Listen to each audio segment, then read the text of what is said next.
The sea has always been more than water. It is mystery, power, and transformation.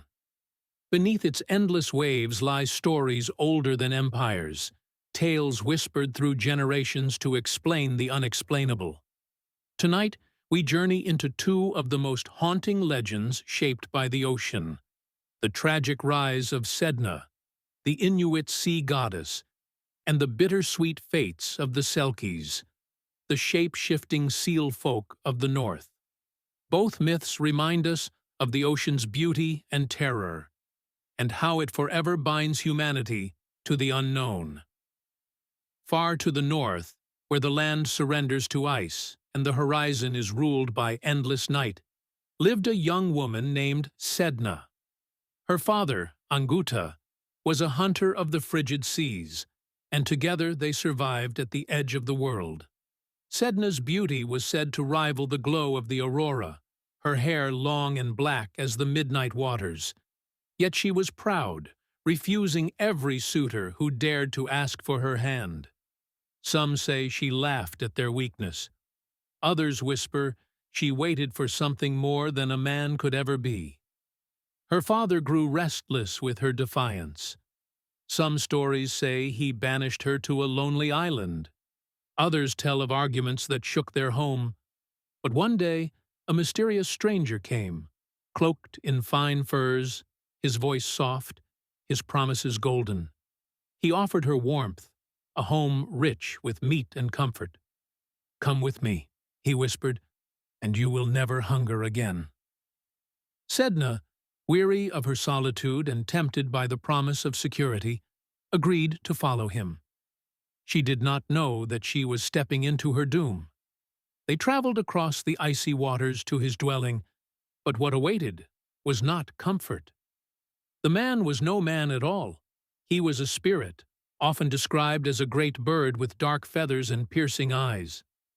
His home was bleak, the food little more than scraps of fish tossed carelessly at her feet. "Eat," he commanded, his eyes glinting. The warmth she was promised turned into bitter cold, the laughter into silence. Sedna's heart broke as she realized she had been deceived. Night after night, her cries echoed across the sea, carried by the wind to her father's ears. Anguta, moved by pity or guilt, came to rescue her. He lifted her into his kayak and paddled furiously toward home. But the spirit husband, enraged at their betrayal, unleashed a storm like no other. The sky blackened, the waves rose, and the winds shrieked. Anguta's kayak pitched and rolled. "We will die here," he cried. Terrified, he believed the storm would consume them both. In desperation, he hurled Sedna into the freezing sea. She clung desperately to the kayak, screaming, her fingers grasping for survival. "Father, please! Do not let me go." Her eyes pleaded with him, but fear hardened his heart. He drew his knife and hacked at her hands. "Forgive me, daughter," he shouted over the wind, though his blade showed no mercy. One by one, her fingers fell into the abyss. And as they sank, something miraculous happened. Each finger transformed into life. Seals, walruses, fish, whales. The ocean filled with new creatures born of Sedna's pain.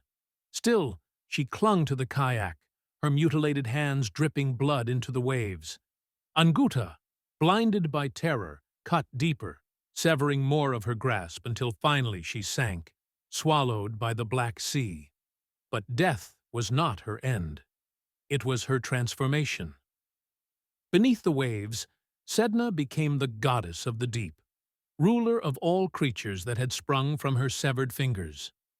Her hair flowed like seaweed, her eyes glowed with sorrow and fury. In the silence of the deep, she commanded the animals of the sea, her subjects and her children. From that day, hunters depended on Sedna's favor.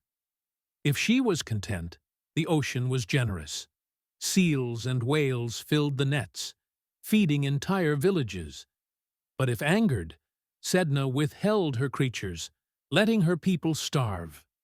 To calm her, shamans would undertake perilous journeys in spirit form. They would descend into the depths, find Sedna sitting on her throne of bones and coral, her hair tangled and heavy.